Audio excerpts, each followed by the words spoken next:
brand, you need to work out. So we're going to do 1 post a week on the gym wear.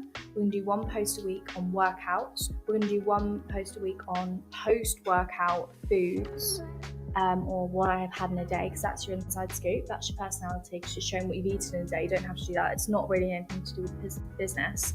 But people are getting the inside scoop and the personality. And then within that, you're showing your gym wear. You're showing your gym supplements, whatever it is, and people are going, so where did you get those leggings from? Where did you get those supplements from? And it's about organically adding your products into it. I like to call my unlimited content matrix, and essentially you break your business down into 4 pillars, right? You're welcome. Before I even start, you break your business down into 4 pillars. You say, okay, let's say for example it's Crunches by Susie. She has really likes, fashion, right? She really likes hair, and there's another 2. So you break down hair and fashion, and you get their keywords. So you say, okay, fashion, we have models, we have material, we have this, that, and the other. And then for each of those keywords, you'd break that down into the who, what, when, where, how, and why. What's sustainable happens quickly. Nothing. Like, very few of you can show me an example of something that is sustainable, that is built quickly. I look at a plant. You look at a tree. Look, the biggest tree in the forest here, how long has it been there for? Thousands of years. It's not coincidence. You look at buildings. How long did they build a building? How long does it stay standing for? Look at a baby. If a baby is born too soon, it's at risk of dying. Everything in life, there's not one thing in life here that can happen quickly and is sustainable. So when I tell you the post here for the next 6 months here, that's me using the laws of life and nature and what we see around us to understand here that nothing in life that is built quickly is sustainable. I love the psychology of it. And I think sometimes with digital marketing, we forget that it's the same thing. It's just using different platforms, and the speed in which the digital platforms allow us to market to our audience compared to traditional offline is just incomparable. It's just crazy fast. And also the accessibility of how many people we can reach. And so it can be quite overwhelming when we think about the bigger picture of digital marketing, but really when it comes down to it, it's about the psychology that we've always known. And that goes right back to, hey, I've got some of these carrots. I've noticed that you haven't got any carrots. What about these? Should we swap some carrots for some of your potatoes? So it's about the psychology of somebody wanting or needing something and then somebody else being able to provide. We call it edutainment. So it's education and entertainment. And don't be scared by the entertainment word, because entertainment is broad. Anyone can find anything interesting. It doesn't need to be humorous or anything like that. Teach us about this, and you can do that with a hook. So one tip for video content is you need to capture someone's attention in the first 3 to 5 seconds. You need a hook, and that hook it needs to draw in that person. So on TikTok, you can write a cover title on your video. If your service is beneficial in some way, a hook on that cover title could be, this is what really saves me time when I'm ... That's a hook, because now I want to know what saves you time. So this is where services can really play up to, how has this been beneficial for you? Why should you be parting money? How can this change my routine in the best way possible? So that is everything that they need to be pushing. Oh, I look very, very strange not being in the studio today, but there's a reason for it. Good morning, everyone. Thank you so much for joining us today on another edition of UKBF Talks.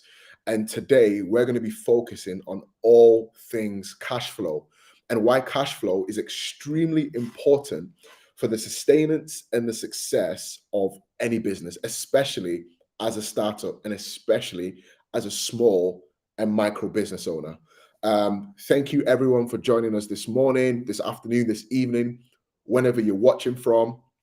Just want to encourage everyone to tag along, get your questions in, as I've got a very, very special guest today who is extremely knowledgeable about all things cash flow and why you need to be extremely resilient in business when it comes to your cash. So before I introduce our guest today, I just want to let everybody know that today's webinar is sponsored and supported by a new product that UK Business Forums, our sister site, recently just launched, called Smart Business. And this webinar is sponsored by Smart Business. And we're working together with Simply Business, who will help you compare insurance quotes in just a few minutes. Smart Business aims to help make sure you have the support you need to run your business and work out which products are the right fit for you. Our aim is to save you time and to save you money, right? And when you get, there's a link that we're going to put into the chat for everybody that's watching and listening right now, which I'm going to ask Jeremiah to kindly put into the chat.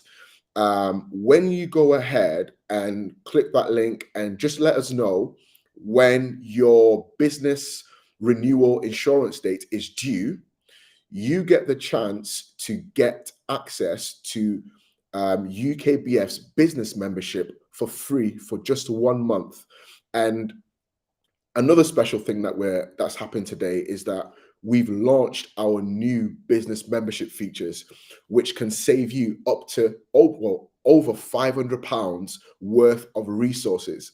And all you need to do is go ahead, click that link, fill in your details, let us know when your business insurance is due, and you get access to over £500 worth of business resources, which you would have already needed to run your business. You get it for free for 1 month. So go ahead, click that link, and get yourself a chance to get that membership feature, which has the rights to Google Workspace, VoIP phone, ClearBooks, take payments, many, many great discounts, many, many great features just from filling that form in. So enough about that. Let's get right to the conversation for today. Without further ado, I'd like to introduce you to today's guest, Yinka. Hi, Jacob. I love that smile. How are you doing today, Yinka? I'm good, thank you, Jacob. How are you? I'm well. Like I said, normally in the studio, but for some reasons which I'm not going to go into before we get blocked offline, I'm having to work and do this webinar from home. So thank you so much for joining us today. How are you feeling before we go into today? Yeah, thank you so much for having me. I'm feeling good. I'm really excited to talk about this topic.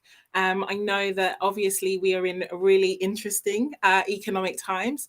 And so I'm really excited to share some of what I know and hopefully support the UKBF community and beyond to really continue to support their businesses sustainably. So excited to be here.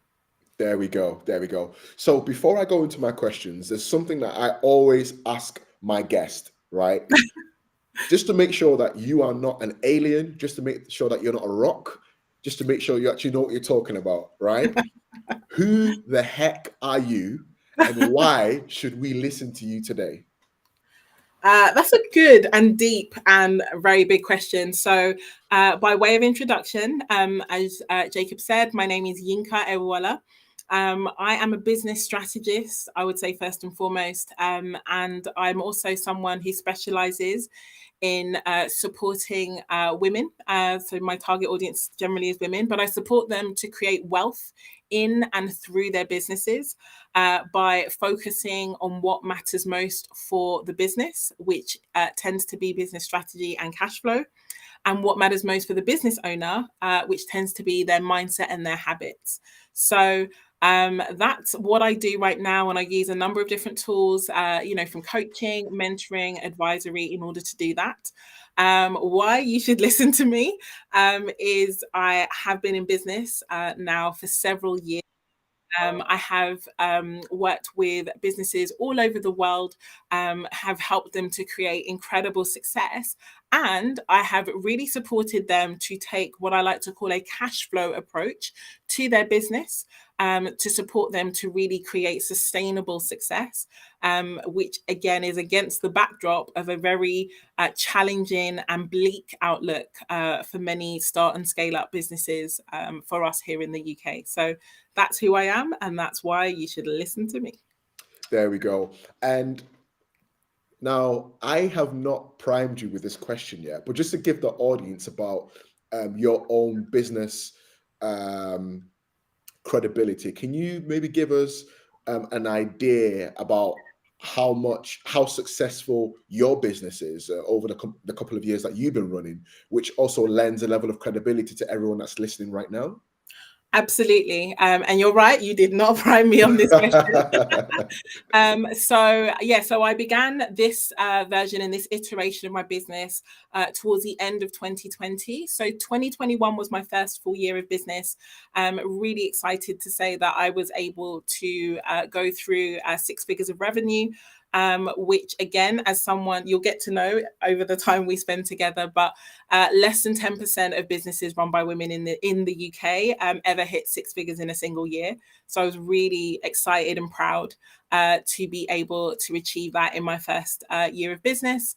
So again, 2022 again was my second full year of business, and achieved over 100% growth in the business in that year. So I am definitely someone who, from a growing and scaling perspective, is walking my talk. And I'm definitely someone who is passionate about, creating sustainable business because of the challenges that so many startups face, and the fact that 90% of them are reported to go out of business within 5 years, which is just 60 months. So, wow. No, that I feel like having that level of credibility demonstrated gives a lot of weight to everything that you're about to say, because like you said, you don't just talk the talk, but you actually walk the things that you preach as well. So without further ado, I'm going to go straight into my questions. And if you do have any questions for Yinka whilst we've got her here today, please get it into the chat. Even if you're watching this later on, get it into the chat and we'll do our best to get those over to Yinka as well. So my first question for you, for those that may not know what cash flow is and why cash flow is so important, what is cash flow and why is it so important for a business? What a great starting question. Thank you for asking this question. So the first thing to say is that even though we often use them synonymously, so we talk about cash and then we talk about cash flow, actually cash and cash flow is not exactly, they're not the same thing. So cash flow is the flow of the asset of cash, into and out of your business. And the reason why it is important to focus on cash flow is because we want to ensure as a business that we are, we're creating value in the marketplace, that we are receiving cash in return for that value. And we are also creating a situation, where the ins are more than the outs, to make sure that we, are able to remain profitable. But the reason why it's so important is because cash in and of itself is the only thing that can stop a business.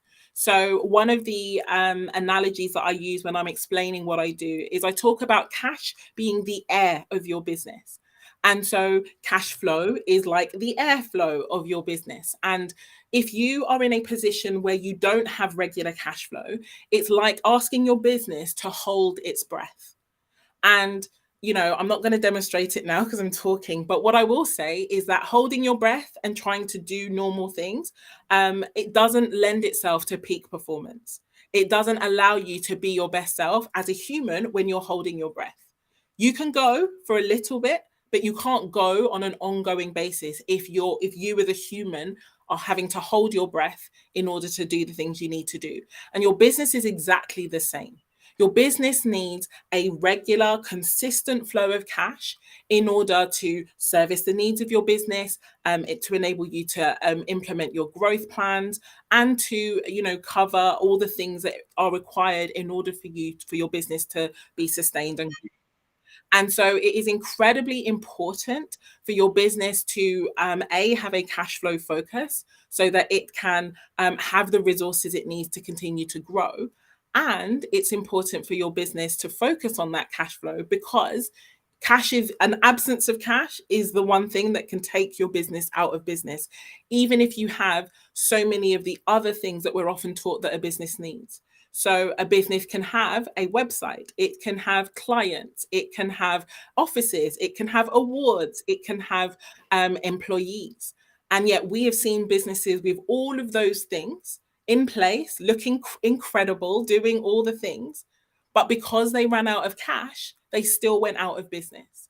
And so the reason why it's so important to focus on cash is because it is the absence of cash or the running out of cash that can drag your business out of business. And that clearly isn't what we want. Nobody begins a business in order to see it fail. And so a focus on cash helps you to be aware of the one thing that could cause that to happen. No, that's extremely comprehensive. And like you said, nobody really goes into starting a business with a mindset of ever running out or ever stopping. But there needs to be a clear emphasis on the air in your business, which is cash. What does the cash look like? What's the cash coming in? And this kind of leads me on to my next question, which is about innovative ways to create revenue streams. What are some of the innovative strategies to diversify revenue streams that startups or small businesses can adopt, especially during tough economic times? It's a great question. And one of the things that I will say, the reason why I love this question is because when times are tough, it can feel really difficult and constraining to be in those times. You can feel a real sense of pressure. And one thing we know is that, they say that necessity is the mother of invention, but a lot of people don't thrive under pressure. A lot of people, they essentially experience the opposite. They freeze and they don't, they can't think innovatively. They can't think outside of the box. All they can see is the challenge in front of them and they can't really get past that. And so as business owners, it is first of all incumbent upon us to remember that we are what I like to call value architects. If we run a business, the reason why we are where we are is because we create value in the marketplace and we support people to see transformation in their lives and in their worlds. So when we're thinking about innovative opportunities, it's first of all for us to think about, okay, so what is it that we are creating and have we maximized the value in what we have? We often think about innovation in terms of doing something different. But what some of the most powerful innovations is about looking at what we're doing and seeing how we can do it better, how we can be more efficient, more effective, help and create more value. And then once we're very clear about those opportunities, then we get to think outside of that initial box. We get to think about what are some of the adjacent services and products that our existing clients will need. They use our services and they use other services. So what are some of those other services that they will also need in order to, maintain their businesses? How can we support them in those spaces? How can we make use of our knowledge? How can we make use of our skills? How can we also make use of two other things that people rarely remember have incredible value? So how can we make use of our networks and the people that we know and the access that we have that potentially our clients don't have, but that would be incredibly valuable to them? So how can we leverage our networks? And the other is again, something that I love and something that I'm really excited about in my business is how can we make use of our curation skills? We often think about, okay, if I'm going to be innovative, I need to create something new. Yes, innovation absolutely can be about creating new things, but there is so much value, hidden value and overlooked value in curation, in looking at something that's already there and then drawing on your unique perspectives and ideas to make it something even more valuable, because then your customers and clients don't have to go through the whole thing. They can just go through the bits that are most pertinent to them. And so curation and networks are two really powerful, innovative opportunities, as well as making use of existing knowledge and skills, thinking about adjacent opportunities, and maximizing what it is we already offer in order to serve our clients better. Yeah, no, that is once again extremely comprehensive, and I like the fact that you touched on networking there, because if you're somebody that may not, let's say I am a web designer, for example. My business is graphic design, web design, UX, UI. I'm the design guy, Dan, the design guy. That's my name. Hello, Dan. That's my brand. Hey there, Dan. But I may not have the expertise when it comes to, let's say, video content creation, right? But I know that the clients that are coming to me are also looking for people that know how to take pictures or create videos or edit videos, right? So if I don't have that skill set within my bag, if that's not my bag, I may know somebody whose bag that is, who has those skill sets. So if I'm able to either plug, let's say, Ben, who's looking for a videographer, to one of my network, that's a way, like Yinka just said, that some money can be coming from what we call a kickback, or just a percentage, or sometimes it doesn't even necessarily have to be for a direct money transaction, because the fact that you're now making yourself a one-stop shop for all media solutions or all media inquiries, that will now make your client always come to you when it comes to that stuff, right? Absolutely. So I really, really like what you just said there about your network, and also about curation, thinking about what's already on the table and how you can make yourself a bit agile, how you can adapt yourself, how you can make yourself efficient, especially with the day and age we're living right now with AI, how AI ChatGPT has just made everything so quick, so efficient. Absolutely. And one thing you said there that I think is really important, we live in the most information rich time ever. And so, but the thing we also know is that if information was all we needed, then YouTube would save the world. But the fact is that YouTube isn't saving the world, because it isn't information that makes the most difference. It's actually implementation. And so where we are really able to add value, as I said, is in that curation piece. You don't need to know everything on a topic to be great at it. But what you do need to know is exactly what you need to know. And therefore, as someone who has an expertise, you know the bits to focus on, and you know the bits to avoid. And so often we're focused always on what we do need to do, what we do need to know, what we do need to think about. But there is as much value in helping someone say, actually, those 5 topics that you're going to spend the next 4 months on, you don't need them right now. Ignore them, get your path to cash much, much shorter, get that fastest path to cash in place, and then you can go back to, those other pieces of the puzzle.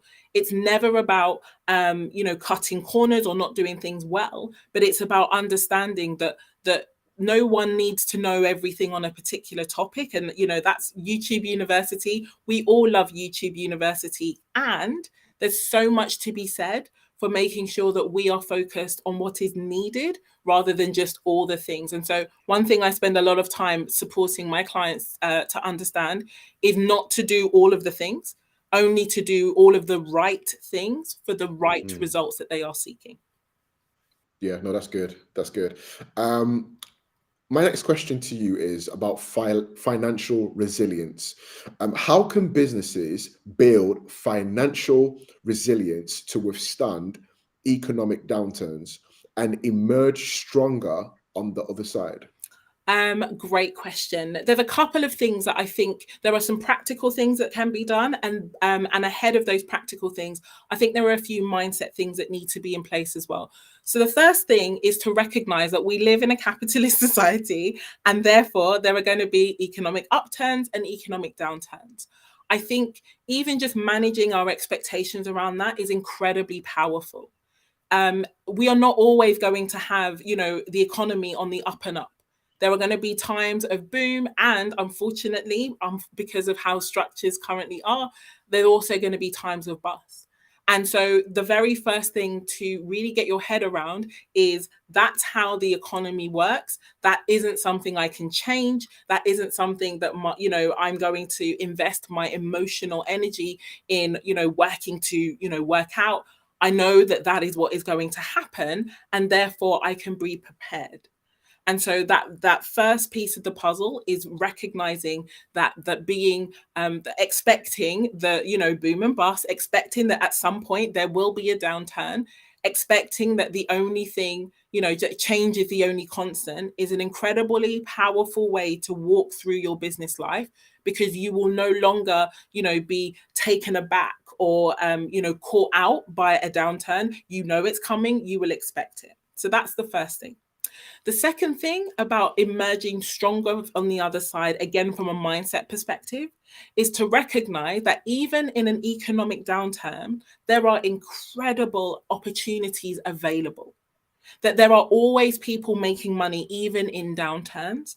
And those people who are making money in downturns, they are not smarter, they are not wealthier, they are people who recognize that opportunities are available, and then they seek to capitalize on them. And they seek to do that, even more importantly, because I'm someone who works for and is creating a values-based business.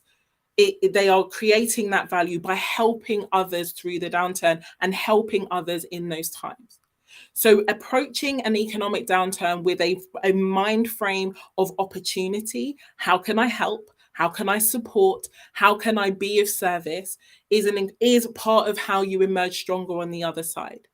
So while you are expecting a downturn, it is about understanding that there is opportunity available, and then asking yourself, okay, so where does that opportunity exist, and how can I tap into that? And then in some of the more practical things that you can do in terms of a downturn is to get an intimate and very good understanding of the nature of cash flow, how cash flows in and out of your business, what it is you need in order to be good at acquiring and calling cash in, understanding and focusing on how you are able to leverage that and ensure that you are not, for example, growing your income at the same rate as you are growing your expenses and outgoings, but actually you're creating what I call disproportionate growth or scale. So you are, doubling, tripling what's coming in, while what is going out is staying, fairly steady or growing at a much slower pace. So you are creating that profit in between. And then other opportunities, like things like focusing and creating what I like to call a financial buffer within your business, creating an opportunity where you have cash. And again, you can do this in a number of different ways. You can either top slice all of your income coming in, putting away a certain percentage of everything that comes in order to put a buffer aside, so that when things are tougher and leaner, you are not immediately in trouble. Or you can create entire revenue streams that just focus on building the buffer. But by giving yourself the opportunity to have a cash runway, that gives you a chance to pivot, a chance to assess the marketplace, a chance to try and test new things. Ignore the word try, just test new things. And it gives you the opportunity to be able to do new things without immediately finding yourself in a state of emergency, because you are constantly living from check to check. And so that runway opportunity is really powerful. Mastering cash and all of what that requires, from the mindset to the skills to the habits and the strategy, as well as having those an expectation of downturns and an opportunity outlook when it comes to downturns, are some of the ways that businesses can be financially resilient.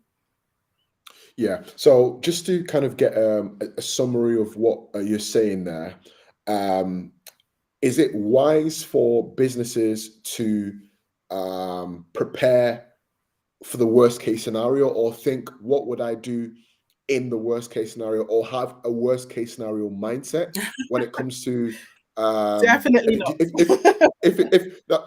And what I mean by that is, like, just in case, if you might be making, let's say you're making £100,000, but you're spending £110,000. That doesn't make any sense. because you're making a lot of money, but you're spending more. Yeah, That means you're you're not losing money profitable. eventually. You'll not drag profitable. yourself out of business if you don't have that extra 10K. So, but for security purposes, is it? So I guess I'm trying to say is like, is it better for businesses to have a very focused mindset when it comes to the cash in the bank, and not just doing things that are not going to bring money in, or not doing things that are not going to lead to money coming in, but to have an approach that, a survival approach. I guess that's what I'm trying to say. Yeah, and what I would do is adapt the language slightly. So for me, I'm not in business to survive, I'm in business to thrive. And so with that in mind, I believe as a business owner, I get to, as I said, create value in the marketplace, but also design a business that works for me, not just the other way around. So some of what you asked there, Jacob, again, is really powerful. And I think your question about should they have a worst case scenario mindset? No, definitely do not have a worst case scenario mindset, because what energy flows where attention goes. And if you're constantly expecting and focusing on and driving towards the worst case scenario, you absolutely will bring that into your world. And so what I would say, and one of the exercises that is really powerful, is what's called scenario planning. And so it is an opportunity for you there to basically employ some if this, then that thinking. If this happens, then this is my approach. If this obstacle is in place, then this is how I will plan, how I will make use of it. In the world of mindset, there is a practice called mental contrasting. And mental contrasting is one of the powerful tools that they have found is the difference between those who, people who all set the same goals, but those who ultimately succeed versus those who don't. They found that those who were able to mentally contrast were those who were more successful. And the practice of mental contrasting is very simply to think about what happened. For example, how do I run my business? How do I do the things I need to do when I feel like it? We all make that plan. That's the plan we always make. But those who are great at mental contrasting will also make the plan of how do I run my business when I don't feel like doing the things I need to do, when I'm busy, when I'm tired, when a life event happens and I don't have any possible additional capacity. How do I still do the things I need to do in order to drive my business forward? That mental contrasting practice is something that creates incredible opportunity, because your brain doesn't and again, my work around mindset and really looking at that part of how we are as humans, your brain doesn't know the difference between what happens in real life and what you imagine and practice. And that's where, practices like visualization become so powerful. If you practice things in your mind, your brain doesn't know that you're not physically doing that. And so when you actually then come to those things, your brain's like, I got this. We've done this ages, we've done this so many times. And so what I'm saying for business owners and how to really support them is to recognize we're in a downturn now. We're going to have another one. If your business is still alive in 5 to 7 years time, we will be back in a downturn. That's the nature of the economy. But we also know that we can't control the economy. No one individual business controls the economy. So it's not something that I seek to control. And it's not something that I spend a lot of time focused on. Interest rates continue to rise. They're going to stay high for quite some time. I don't control the Bank of England. And so I know that I can't change what's happening. I also know that it does have some impact on my business, and I can think about that. But what I get to think about more powerfully is what I can change and what I do have control over. And that's where, as I said before, it isn't about taking a survival approach. It's more about taking starting with the commitment to thrive in your business, and then understanding what that takes from a day-to-day perspective. So your question, Jacob, about focusing on the cash in the bank, absolutely.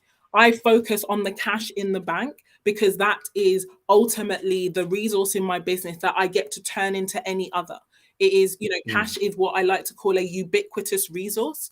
So, if I have the cash in my hands, I can turn that into additional resources. I can turn that into support. I can turn that into services. I can turn that into access. I can turn that into networks. I can turn that into any other thing. And so, because I, not dissimilar to Mike Michalowicz's business hierarchy of needs in his book, Fix This Next, he talks about the fact that the foundation of a sustainable business is cash. And so, and through the lens of focusing on that cash, you're then able to create all the other things you want in your business. So yeah, I definitely advise business owners to recognize that there are going to be things outside of our control as business owners. So we focus on the things we can control, and we focus on the things that have most adaptability and flexibility. And one of those things is cash. Yeah, I guess this leads me perfectly onto my next question, which is about adapting to market changes. Now, we've been in periods of fluctuation when it comes to interest rates. We were in a period of lockdown, which affected the majority, 99.999% of businesses on the planet. What approaches and tactics can businesses employ to quickly adapt to market changes and identify new opportunities for potential revenue generation? It's a great question, and it's not even a long answer. The answer is listening. The fact is that the only way you're going to adapt and understand what your market needs is to be in the habit of and create a culture of listening to your market.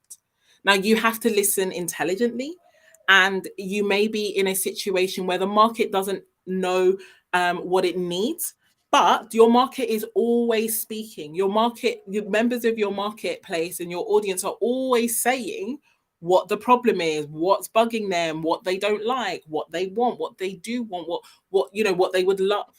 And so creating a business that has a culture of listening, letting your audience know that you value their opinions and you value their insights in order to create new offers and create new opportunities. Both of those are incredibly powerful. But the very short answer to that question is you have to listen, and you have to make it a priority to listen, because a business that doesn't listen to the market will very quickly create a obsolescence, and it will become obsolete and irrelevant to the marketplace, and that is going to stifle your opportunity for growth and definitely have an impact on your cash. I guess what practical ways can we as business owners put ourselves out there to hear what our audience is saying? Great question. There are so many opportunities. First of all, not dissimilar. We are currently on social media. Social media is a brilliant tool for listening to your market. First of all, you need to know where they are.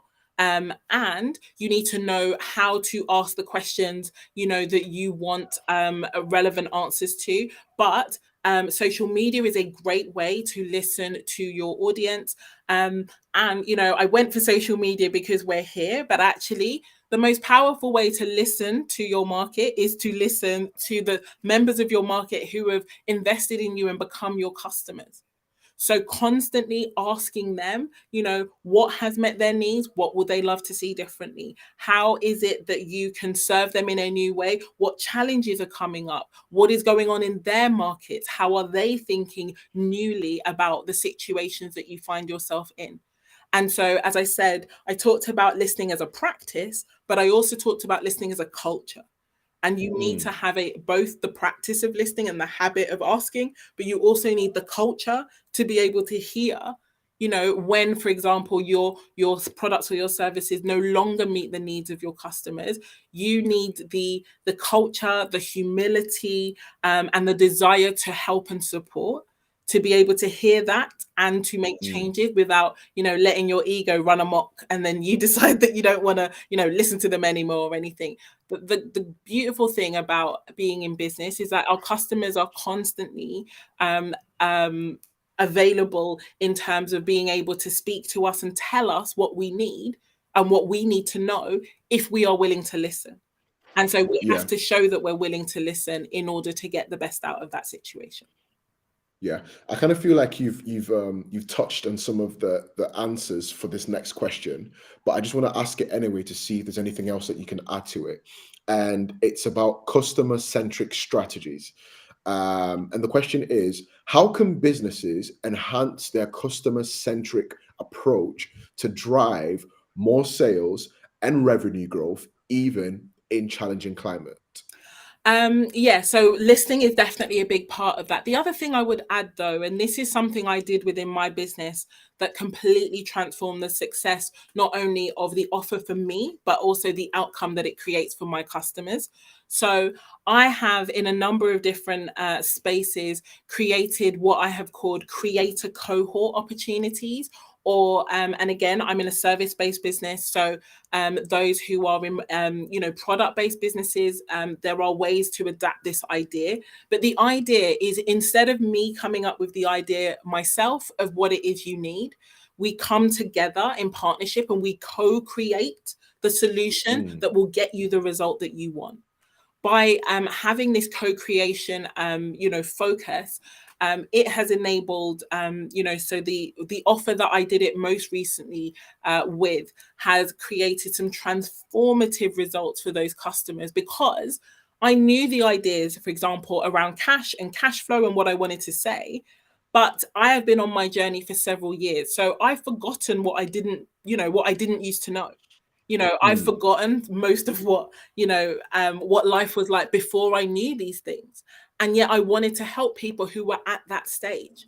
And so I could try and rack my brain and remember what it was like. Or I could say to them, and I absolutely did, I need you to ask me questions. I need you to tell me when I've explained something, but it's still gone over your head, because I have used concepts and ideas that you haven't yet come up to. I need you to explain to me how it is that you are, how in your business you are able to get the results that we're working towards. So what additional information do you need? What different learning styles do you need? What different modalities would help? And those incredible women, for example, for one of my programs, I did a tiny creator cohort with 6 women. They came in and they supported me to really focus on creating a solution that actually got them tangible, transformative results. And so it is the most customer-centric solution, because it was built with and by and through the customer experience.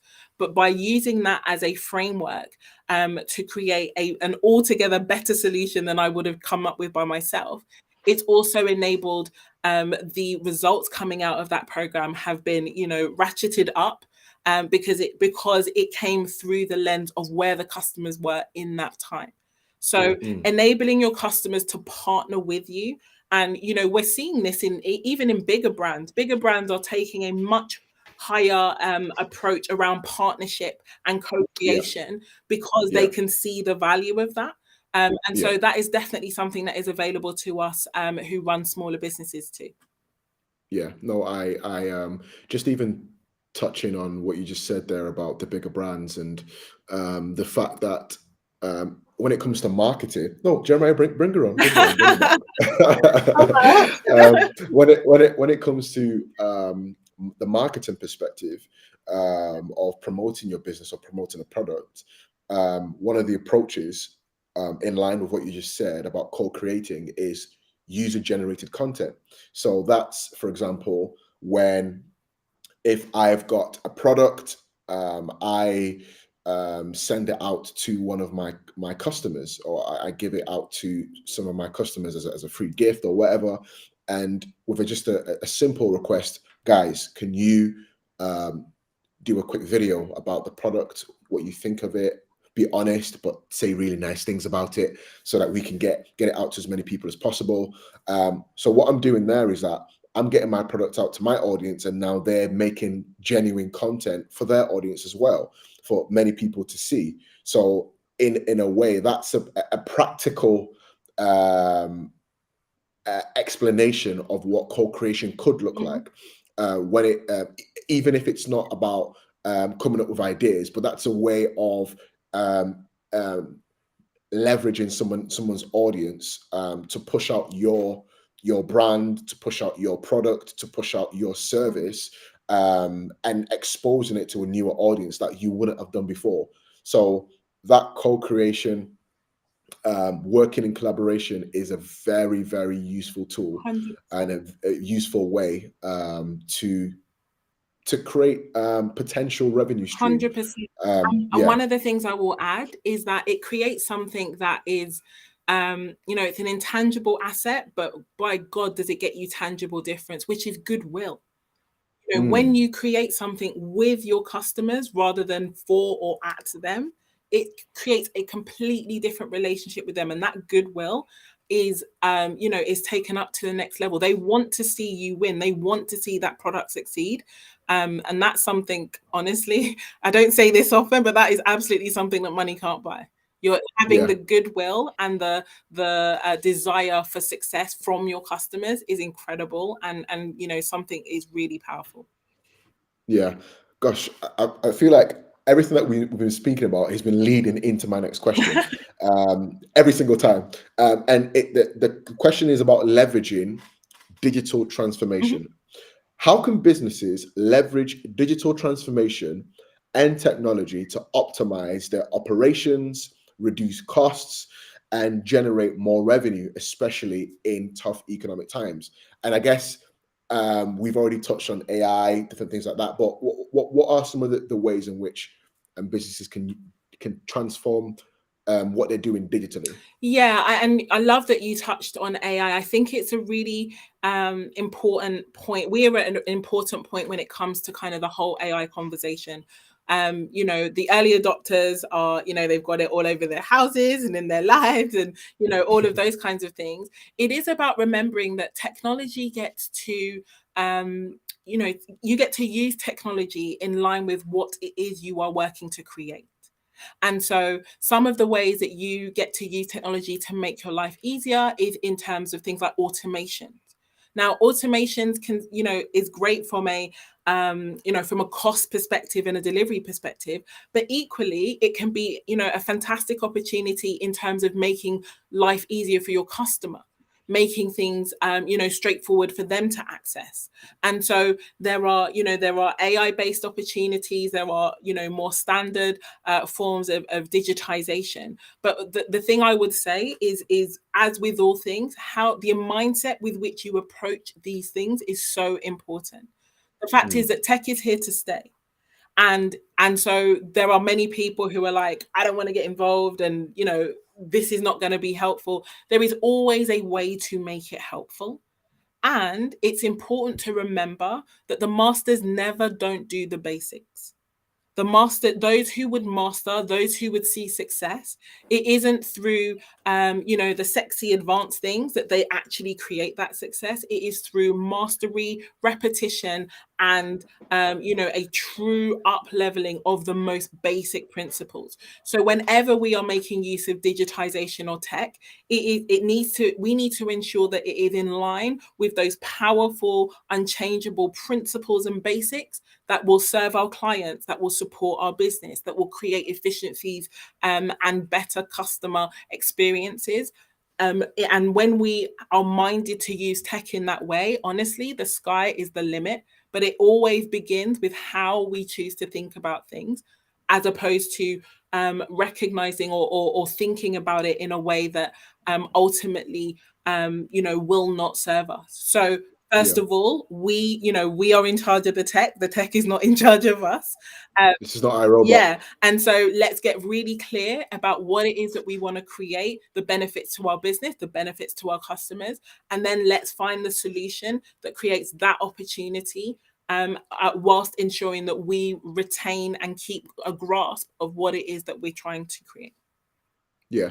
Are you able to give us like a practical example of what you just said?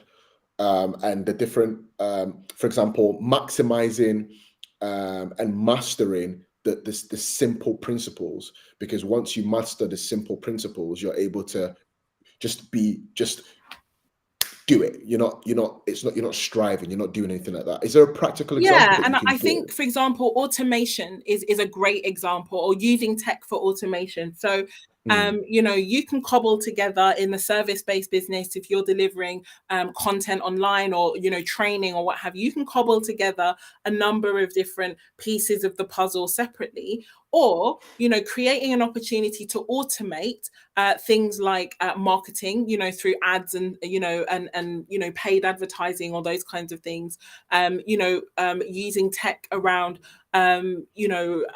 delivering, for example, webinars on demand rather than having people to show up at a specific time. These are tiny things, but they make a massive difference.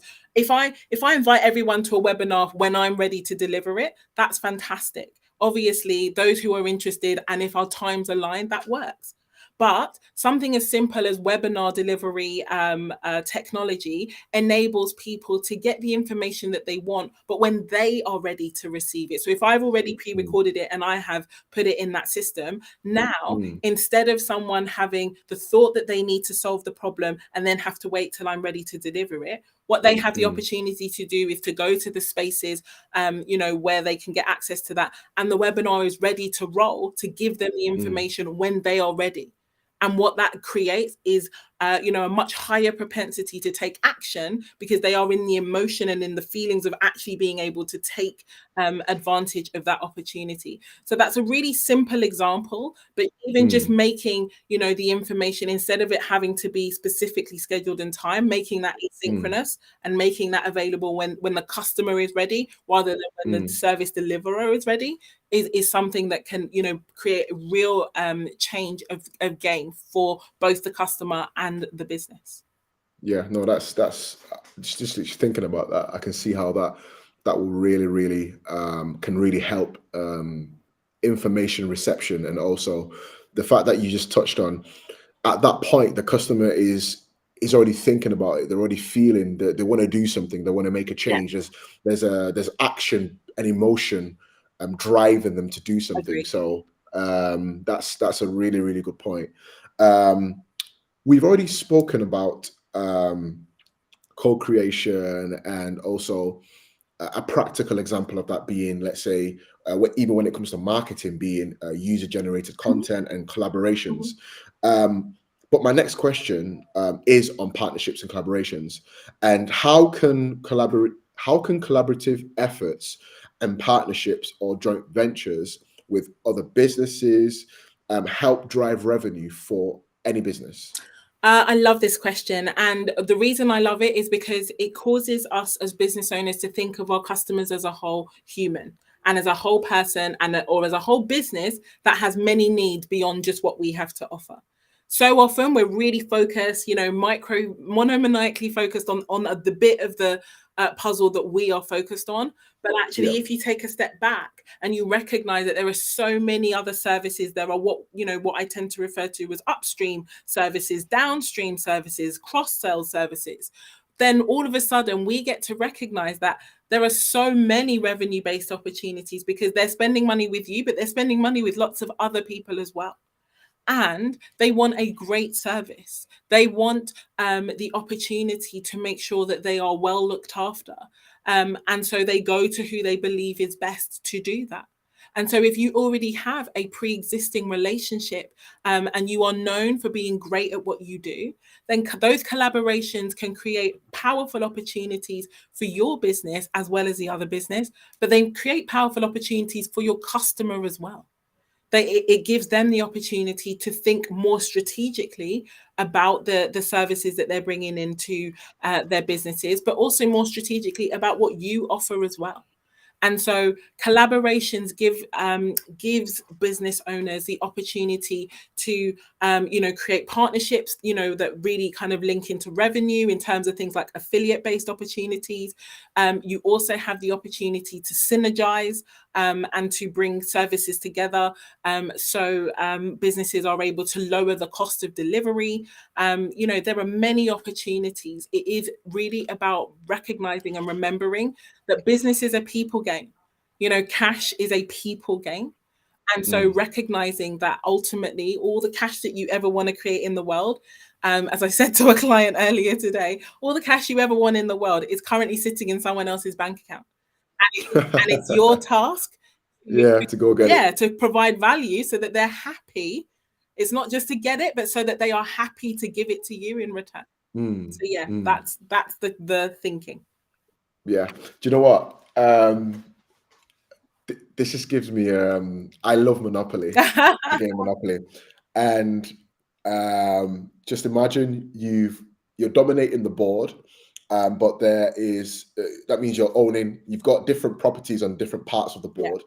But your arch enemy on the game has an asset which is making them a lot of money, but they don't have money in the bank. Right? So imagine they now land on one of your properties. They've got no cash. They can't pay you, right? But the way my mind works when it comes to monopolies, I always try and strike a deal with that person to say, okay, cool. Now me and you now own your property, right? So I now earn 50% of everything that is about to, anyone that lands on your property, we both get the cash. And we do that until you pay me my debt. And then once my debt's paid off, it goes down to 25% of everything that's coming in. So what you just said there, thinking about what else can be brought to the table, thinking outside of the box of your baby, what you've got in your hand, it can really, really create opportunities. It can get your mind thinking about the constant things that and it makes you relevant as well. It does. And I love your Monopoly example, because what you've just demonstrated is the only reason that person is even open to having that conversation with you is because you have cash and they don't. So they can have the asset. They can have that thing that makes them loads of money. But if they don't have cash in the bank in that moment, when the debt is called on, cash is what you need. And so this is where it creates a really powerful opportunity, and you're in a leverage point. Excuse me. You are, you're at a significant advantage when you are focused on cash, because you're agile, you're nimble, you can be flexible, you can come up with great offers for those who don't have cash in the bank, which is the reason why that focus on cash, as I said, it's a drum I keep banging, I will keep banging it, because it gives you so many opportunities, even in the Monopoly space. So I love that example that you shared with us there, Jacob. Yeah, no, that's really. I think it's really important to think just outside your business, or even when. What are your thoughts on this? So people that are listening now or may listen later, if they're in the process of thinking about starting a business, right? They've already got in mind the sort of business that they want to do, and they're probably very fixated on that thing. That this is the only thing that I'm going to focus on. But imagine the possibilities if you're able to expand your mind to think, okay, this is what I am thinking to do, but how can I make my business a collaborative thing where I can align myself with X or Y absolutely to achieve a bigger thing. Absolutely. And you tend to see a lot of like, even for example, law firms working in collaboration with, like, let's say property developers or whoever, because they know that property developer is going to need a lawyer, or they're going to need a solicitor, or they're going to need a conveyor, and they're able to refer them to this person, and then you find out that they're actually that conveyor and that property developer are actually working together. Do you know what I mean? So if we had the mindset that, okay, I've got my this is my business, this is my baby, this is the thing I'm working on, but how can I make it a collaborative thing where I've not just boxed myself in, but I'm able to adapt and work in alignment with other sectors or other people to add more value to audiences? Because like you just said, there's cash in the bank. The cash that you're after is in someone's bank, and the way in which you extract that is through value. So making yourself an all-round valuable asset, not just business, but an asset, is a way to do that. And what you just said there just got me really thinking. No, and I can see, and one of the things that I focused on a lot before I began this working cash flow is the whole idea of asset. You know, what is an asset? How do you make sure you are an asset?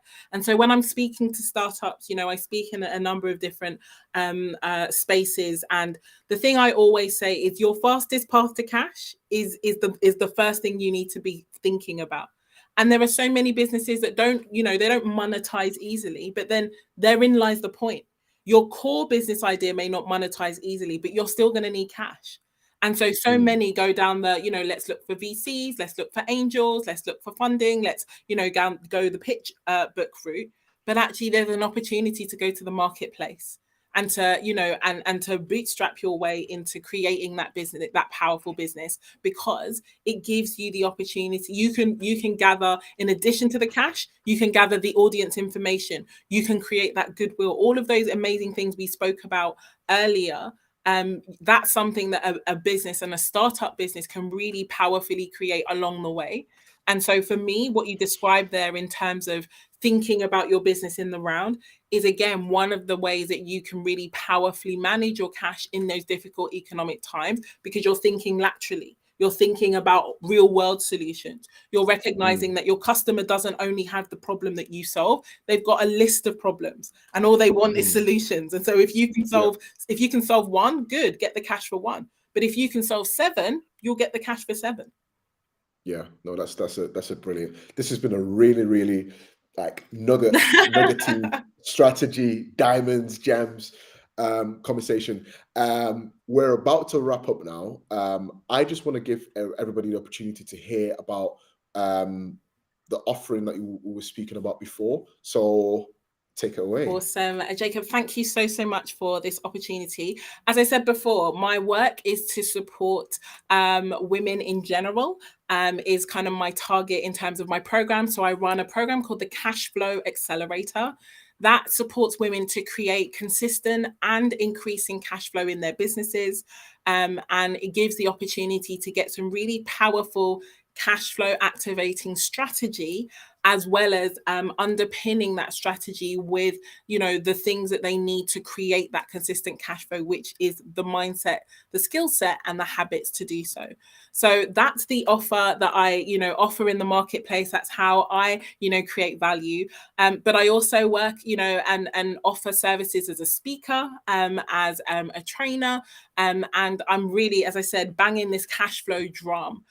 Because it is cash that ultimately decides if a business is going to live to fight another day. And so that is definitely something that I can see isn't well enough understood. And this is, you know, borne out by the statistics of business, you know, survival, which are not very good. You know, 90% of businesses going out of business in 5 years or less is a problem. And it's a problem because so many business owners want to succeed and are investing hundreds and thousands of pounds in services and products to grow their businesses. But what I do know for sure is that a cash flow approach to business, which is how I'm running my business, which is how those in my spaces are running theirs, is a really powerful way to be able to get a powerful underpinning for business sustainability. And so, you know, I obviously have the program, which is focused on women, but I also, you know, I speak, I advise, I consult, and that has a broader market. If there are any guys out there thinking we need a little slice of what Yinka has to offer. So I'm really excited to be able to support and share the marketplace with this knowledge and information. Feel free to hit me up on socials if you want more of that. There we go. Jeremiah, are you all right to get Yinka's details just put in the different chats as well, for how people will be able to get in contact with her? And we'll also be sending out your contact details to everybody that registered as well, so that because not everyone's able to watch it live, so that they can really take advantage of the value that you also bring. So we're just gonna kick Yinka out now because she's done now. So thank you very much for your time, Yinka. Really appreciate the value that you brought, and how practical it was to follow as well. So thank you very much for that. Thank you everyone for joining us for today's episode of UKBF Talks.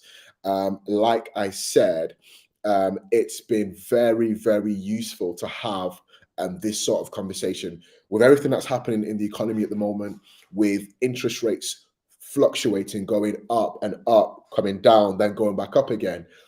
It's very good to understand what our businesses can do to adapt, to be resilient, and to also utilize digitization to achieve efficiency.